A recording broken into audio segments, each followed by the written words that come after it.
Hey, welcome to another Aldi Beer Advent Calendar episode, live or anything can happen.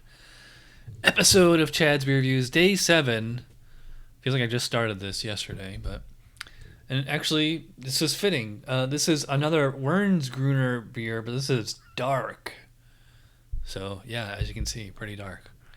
Um, Not sure if it's a Dunkel lager or just a generic, what is it, 2C global or international dark lager. I'm hoping for a Dunkel lagers are, first of all, they're really hard to get in the states unless you get it like at a microbrewery. Um, Second of all, when you do get them and they're done right, they're really good. Basically, a Dunkel lager is it's almost like a brown ale done as a lager, just like that. Like a Snickers bar in beer form. Like caramel, chocolate, nuttiness. So let's see what we got here. So let's give it a whiff. Yeah, pretty bready. Bread crust, definitely like whole wheat bread crust. Tiny little bit of a peanut or something like that in there, but and real slight like I guess like a toasty. I was gonna say like coffee or roast, but it's definitely not.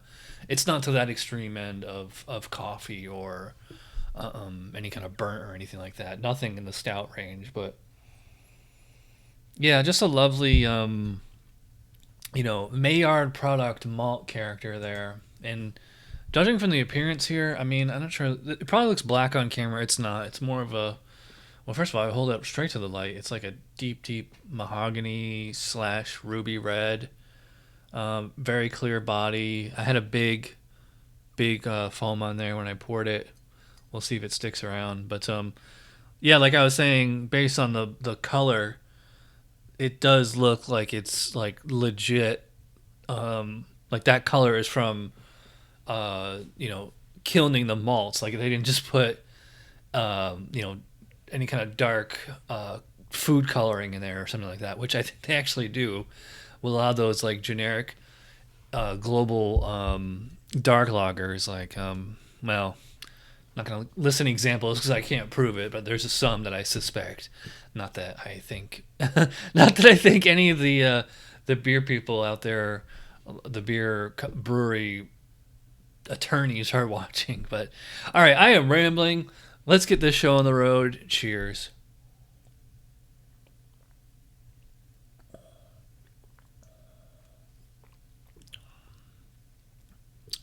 Yeah, it's pretty good. Up front was kind of mild, not a whole lot going on. I'm taking a few sips there, and I'm like, okay, standard kind of lager, not much happening here. And then I swallowed, it hits the crest and starts to come down. And like it's funny because when you drink beer, it's basically two stages, even really three. It's just like it's up front and then as it's going down, and you get a lot more flavor as it's going down. Kind of like when I mentioned on the aroma, just like a very toasty bread crust, whole wheat bread crust that's slightly toasted. And let's see what else.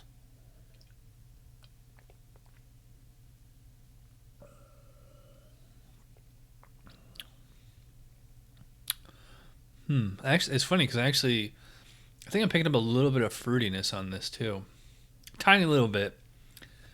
It is not. Now that I'm drinking it, I just looked this up on Untapped, which I did before we started. Which I should have done. Untapped has it as like it says generic global Euro dark lager or something. And so I'm thinking that this probably is a 2C rather than a true German Dunkel lager.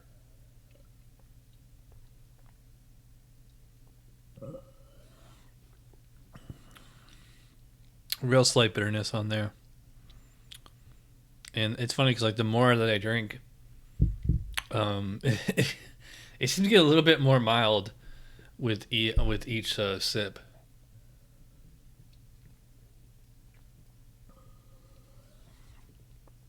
It is very smooth though. I will give it that.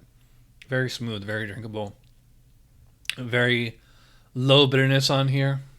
This is the kind of beer you can give to somebody, your typical BMC drinker, who if they saw this, be like, "Oh, that's dark. I don't like dark beer." This would be, I think, very approachable for them because it's so smooth and kind of mild overall.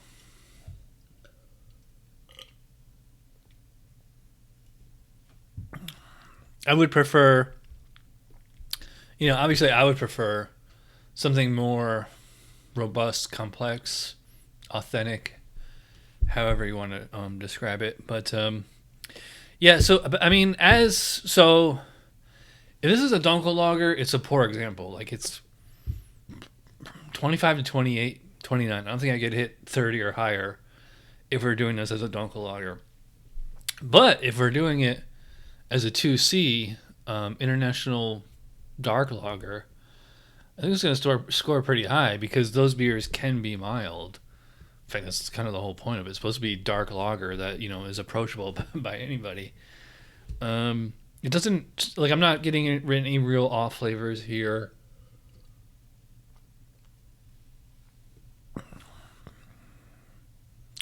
I think there's like there's a tiny little bit of oxidation in it. I think the average Joe six-pack type drinker probably wouldn't pick up on it. Yeah, so if we're doing this as a 2C, it's pretty good. I'd probably put it about 35 to 39. I don't think I could go past 40. But yeah, I mean, good looking beer. I'd probably definitely give it a 3 on appearance. Aroma would probably be 8, maybe 9. Taste 13, maybe 14. Mouthfeel probably about a 4. And overall probably about a 7. So I didn't do the math in my head, but yeah, I'm going to say 36, 39, that range.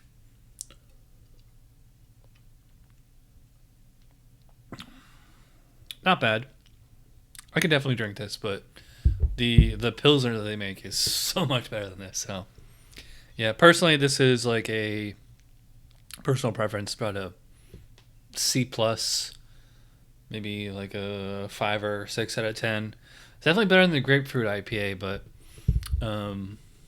it's definitely not one of the better beers that we've had so far. All right, so 7 days down, we only got 5 more days to go because even though there's 24 beers in the pack, I think there's only 12 distinct beers. So we'll find out. All right, I'm rambling as always. Thanks for watching. I'll see you tomorrow.